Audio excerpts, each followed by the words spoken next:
जगन्नाथ मंदिर का रहस्य क्यों बलराम, सुभद्रा और श्री कृष्ण की आंखें इतनी फैली हुई हैं? क्या है इसके पीछे का कारण? भारत की पवित्र भूमि में एक ऐसा रहस्यमय धाम है जहां भगवान केवल पूजा नहीं जाते बल्कि हर भक्त के मन को पढ़ लेते हैं। एक ऐसा मंदिर जहां की मूर्तियां सामान्य नहीं बल्कि अद्भुत हैं, जहां भगवान की आंखें इतनी विशाल हैं मानो पूरे संसार को एक साथ देख रही हों। आखिर क्यों भगवान जगन्नाथ का स्वरूप इतना अलग है? क्यों उनकी आंखें इतनी बड़ी हैं?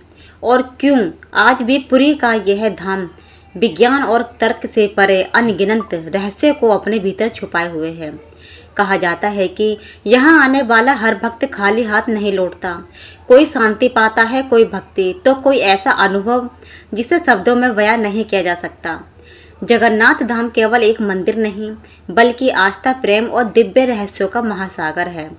आज की इस कथा में हम जानेंगे भगवान जगन्नाथ की बड़ी आंखों का रहस्य, उनकी अधूरी मूर्ति की अनसुनी कहानी और उस चमत्कार के बारे में जिन्हें सुनकर आपका मन भी श्रद्धा से भर उठेगा। जगन्नाथ मंदिर का रहस्य और बड़ी आंखों की कथा। भारत की पवित्र भूमि में कई ऐसे धाम हैं जिनके बारे में जितना कहा जाए उतना ही कम है, लेकिन उन सभी में पुरी का जगन्नाथ धाम सबसे अलग माना जाता है। यह केवल एक मंदिर नहीं, यह आस्था का महासागर है। यह केवल पूजा का स्थान नहीं, यह रहस्यों का वह संसार है जहाँ हर पत्थर, हर मूर्ति, हर परंपरा अपने भीतर एक अनकही कहानी छुपाए हुए है। जब कोई भक्त पहली बार जगन्नाथ मंदिर के दर्शन करता है तो उसके मन में सबसे पहला प्रश्न यही उठता है कि भगवान जगन्नाथ की आंखें इतनी बड़ी क्यों हैं और बलराम, सुभद्रा और श्री कृष्ण का स्वरूप इतना अद्भुत और सामान्य मूर्तियों से इतना अलग क्यों है। यह प्रश्न केवल एक जिज्ञासा नहीं बल्कि उस दिव्य रहस्य की पहली दस्तक है जिसे सुनकर मन श्रद्धा से भर जाता है और बुद्धि चुप हो जाती है। पुरी का जगन्नाथ मंदिर उड़ीसा में स्थित और इसे भारत के सबसे प्राचीन और रहस्यमय मंदिरों में गिना जाता है। कहा जाता है कि यह स्थान स्वयं भगवान का विशेष धाम है। यहाँ भगवान श्री कृष्ण जगन्नाथ रूप में अपने भाई बलराम और बहन सुभद्रा के साथ विराजमान हैं। यहाँ की मूर्तियाँ अन्य मंदिरों की तरह पूर्ण रूप से नहीं है। यहाँ भगवान के हाथ नहीं है और पैर नहीं हैं और आंखें अत्यंत बड़ी और गोल है। यही स्वरूप लोगों को सबसे अधिक आकर्षित करता है और सबसे अधिक सोचने पर मजबूर करता है। जब हम सामान्य रूप से किसी देवता की मूर्ति देखते हैं तो वह सौम्य होती है, शांत होती है, पर जगन्नाथ जी का स्वरूप ऐसा है जैसे वह केवल एक मूर्ति नहीं बल्कि जीवंत चेतना हो जो हर भक्त को देख रही हो। इस रहस्य के पीछे कई कथाएं प्रचलित हैं। सबसे प्रसिद्ध कथा श्री कृष्ण से जुड़ी हुई है। कहा जाता है कि द्वारिका में एक समय बलराम की माता रोहिणी कृष्ण की बाल लीलाओं का वर्णन कर रही थी। सुभद्रा वहीं द्वार पर खड़ी थी ताकि कोई अंदर ना आए। जब रोहिणी कृष्ण की बाल लीलाओं को गोपियों के प्रेम का वर्णन करने लगी तो सुभद्रा उस कथा में इतनी डूब गई कि उनकी आंखें आश्चर्य से फैल गईं।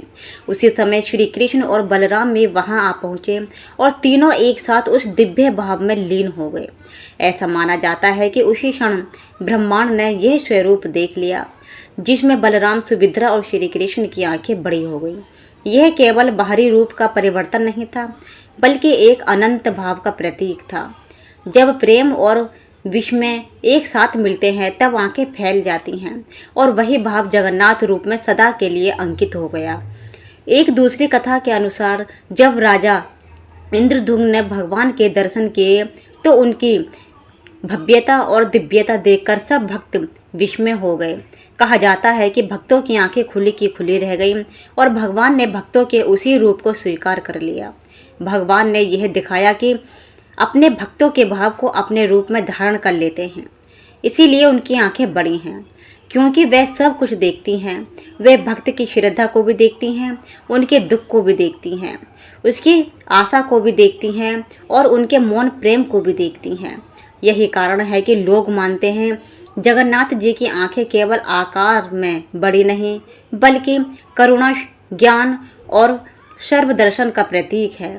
जगन्नाथ जी के स्वरूप में एक और बात भी बहुत रहस्यमय है।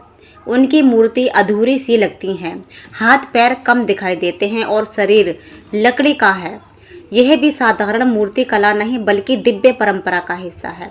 कथा के अनुसार राजा इंद्रद्युम्न ने भगवान की मूर्ति बनवाने के लिए विश्वकर्मा जी को बुलाया था। विश्वकर्मा जी ने शर्त रखी थी कि जब तक यह कार्य पूर्ण न हो जाए तब तक कोई भी कक्ष में प्रवेश न करे। कुछ दिन तक वहां मूर्ति बनने की आवाज़ आती रही। फिर एक दिन वह आवाज़ बंद हो गई।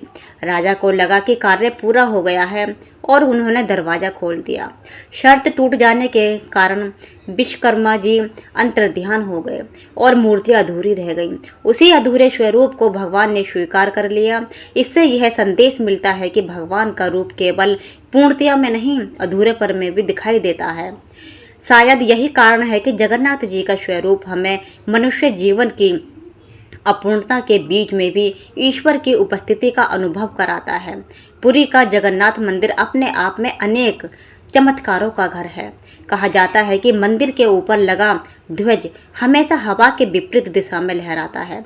यह भी कहा जाता है कि मंदिर की छाया दिन के किसी भी समय स्पष्ट रूप से नहीं दिखाई देती। मंदिर के शिखर पर लगा सुदर्शन चक्र हर दशा में देखने पर हमेशा सामने ही दिखाई देता है। रसोई घर में प्रसाद बनने की व्यथा भी अद्भुत मानी जाती है। यहाँ एक के ऊपर एक रखे हुए 7 बर्तनों में प्रसाद बनता है और आश्चर्य की बात यह है कि सबसे ऊपर वाले बर्तन का भोजन पहले पकता है और नीचे वाले बाद में। यह सामान्य तर्क से परे है, पर श्रद्धा के संसार में यह सब सहज प्रतीक है। यही कारण है कि जगन्नाथ धाम को रहस्य और आस्था का संगम कहा जाता है। बलराम, सुभद्रा और श्री कृष्ण की मूर्तियों का रूप भी बहुत गहरा संदेश देता है।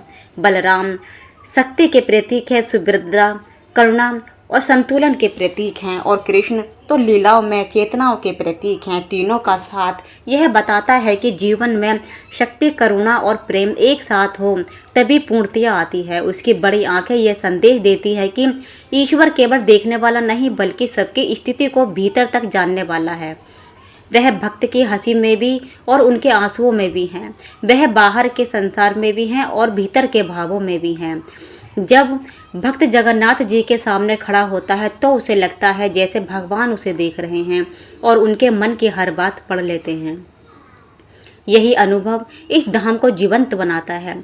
कुछ लोग मानते हैं कि जगन्नाथ जी की बड़ी बड़ी आंखें समुद्र की तरह गहरी और आकाश की तरह व्यापक हैं। वह बताती है कि भगवान की दृष्टि किसी एक सीमा में बंद नहीं है। जैसे आकाश सबको घेर लेता है वैसे ही उनकी दृष्टि हर जीव को समेटे हुए है। कुछ परंपराओं में यह भी कहा जाता है कि भगवान की बड़ी आंखें ब्राह्मणीय चेतना का प्रतीक है।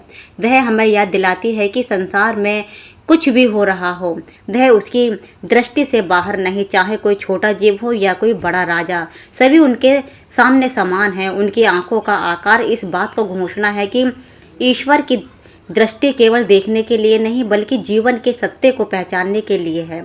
जगन्नाथ मंदिर से जुड़ी एक और मान्यता यह भी है कि यहाँ भगवान हर वर्ष अपने भक्त के लिए रथ पर निकलते हैं ताकि जिन लोगों के लिए मंदिर के भीतर जाना संभव नहीं है वे भी उन्हें पास से देख सकें। यह सेवा और करुणा का अद्भुत उदाहरण है। भगवान स्वयं भक्तों तक आते हैं। यह संदेश बहुत गहरा है कि सच्चा ईश्वर दूरी नहीं बनाता, वह स्वयं अपने भक्त तक पहुंचता है। रथ यात्रा के समय लाखों लोग दर्शन के लिए उमड़ पड़ते हैं और पूरी नगर भक्ति के महासागर में बदल जाता है। उस समय जगन्नाथ जी की बड़ी आंखें और अधिक अर्थपूर्ण लगती हैं, मानो वह हर चेहरे पर वही प्रेम ढूंढ रही हों जो उन्हें पुकार रहा है। अब यदि हम इस कथा को भावात्मक दृष्टि से देखें तो समझ में आता है कि भगवान जगन्नाथ की आंखों का बड़ा होना केवल शारीरिक विशेषता नहीं है, यह उस क्षण का प्रतीक है जब विश्व में भक्ति में बदल जाता है और प्रेम का विस्तार अनंत हो जाता है। यह आंखें हमें सिखाती है कि जब हम जीवन के सत्य को गहराई से देखते हैं तब साधारण वस्तुएं भी दिव्य लगने लगती हैं। भगवान का स्वरूप हमें याद दिलाता है कि ईश्वर को केवल आकार से नहीं समझा जा सकता, उन्हें भाव से भी समझा जा सकता है।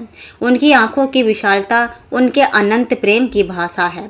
वे हर भक्त को अपने भीतर समेट लेना चाहते हैं। वे किसी एक रूप में सीमित नहीं हैं। वह दया है, वह करुणा है, वह प्रेम है, वह रक्षा है और वह स्वयं चेतना का महास्वरूप है। लोग यह भी कहते हैं कि जब भक्त जगन्नाथ जी के दर्शन करता है तो उनकी आंखों में भी कुछ पल के लिए वही बीच में उतर जाता है जो सुभद्रा की आंखों में आया था। यह अनुभव ही इस मंदिर की सबसे बड़ी शक्ति है। यहाँ प्रवेश करके मनुष्य भूल जाता है कि वह एक साधारण व्यक्ति है। उसे लगता है कि वह किसी से रहस्य के सामने खड़ा है जो शब्दों से परे हैं। भगवान की बड़ी आंखें उसकी आत्मा को छूती हैं और भीतर के कोई अनकही शांति जगाती है। यही कारण है कि जगन्नाथ धाम केवल एक धार्मिक स्थान नहीं बल्कि आध्यात्मिक जागरण का केंद्र है। इस धाम का रहस्य समय के साथ और गहरा होता गया है। कितने ही विद्वान आए, कितने ही संत आए, कितने ही यात्री आए, पर हर कोई यहाँ कुछ नया लेकर आए। किसी को भक्ति मिली, किसी को शांति मिली, किसी को जीवन का नया अर्थ मिला। जगन्नाथ जी का रूप यह सिखाता है कि ईश्वर का प्रेम सदा तैयार है, बस उनसे अनुभव करने वाली आंखें चाहिए। शायद इसी कारण उनकी आंखें इतनी बड़ी हैं, क्योंकि वह हमेशा भीतर सोई हुई आस्था को जगाना चाहती हैं। वह हमें बुलाती हैं कि हम भी अपनी आंखों को केवल देखने के लिए नहीं बल्कि महसूस करने के लिए खोलें। यदि इस कथा को और गहराई से समझें तो यह केवल मंदिर की कहानी नहीं बल्कि मनुष्य की चेतना की कहानी है। हर व्यक्ति के भीतर एक सुभद्रा है जो विस्मय से भर जाना चाहती है। हर व्यक्ति के भीतर एक बलराम है जो भक्ति और शक्ति स्वयं चाहता है। हर व्यक्ति के भीतर एक कृष्ण है जो प्रेम और लीला में आनंद को जानना चाहता है। जब ये तीनों भाव एक साथ मिलते हैं तभी मनुष्य के भीतर जगन्नाथ रूप प्रकट होता है। इसीलिए जगन्नाथ मंदिर का रहस्य बाहर नहीं भीतर खोजा जाना चाहिए। बाहर की बड़ी आंखें भीतर के अनंत दर्शन का प्रतीक है। अंत में इसका ही कहा जाता है कि भगवान जगन्नाथ की बड़ी आंखें किसी विचित्रता का चिन्ह नहीं हैं बल्कि दिव्य प्रेम, करुणा और सर्व दर्शन का प्रतीक है। बलराम, सुभद्रा और श्री कृष्ण का अद्भुत स्वरूप हमें यह सिखाता है कि ईश्वर मनुष्य की भाषा में नहीं बल्कि भाव की भाषा में प्रकट होते हैं। जो भक्त प्रेम से देखता है वही उनका रहस्य समझ पाता है। जगन्नाथ धाम इसीलिए रहस्य है क्योंकि यहाँ हर प्रश्न का उत्तर शब्दों से नहीं अनुभव में मिलता है, और जब अनुभव मिलता है तब मन कह उठता है कि वास्तव में भगवान की आंखें बड़ी नहीं बल्कि उनकी दृष्टि अनंत है। तो भक्तों, यह है जगन्नाथ धाम का वह अद्भुत रहस्य जो केवल आंखों से नहीं बल्कि दिल से महसूस किया जाता है। भगवान जगन्नाथ की बड़ी आंखें हमें यह सिखाती हैं कि ईश्वर हर पल हमें देख रहे हैं, हमारे दुख को समझ रहे हैं और हमारे जीवन का मार्गदर्शन कर रहे हैं। उनका अधूरा सा दिखने वाला स्वरूप यह संदेश देता है कि इस संसार में कोई भी पूर्ण नहीं है, फिर भी भगवान हर किसी को वैसे ही स्वीकार करते हैं जैसे वे हैं। यही कारण है कि पुरी का यह पावन धाम करोड़ों लोगों की आस्था का केंद्र बना हुआ है। जब भी कोई भक्त जगन्नाथ जी के सामने खड़ा होता है तो उसे लगता है जैसे भगवान सीधे उसके मन की बात सुन रहे हैं। उनकी विशाल आंखों में करुणा है, प्रेम है और वह अनंत शक्ति है जो हर टूटे हुए मन को शांति दे सकता है। शायद इसीलिए कहा जाता है कि जगन्नाथ केवल भगवान नहीं बल्कि स्वयं प्रेम और भक्ति का जीवंत स्वरूप है। अगर यह कथा आपके हृदय को छू गई हो तो भगवान जगन्नाथ का नाम जरूर लिखें और सच्चे मन से कहें, जय जगन्नाथ जी।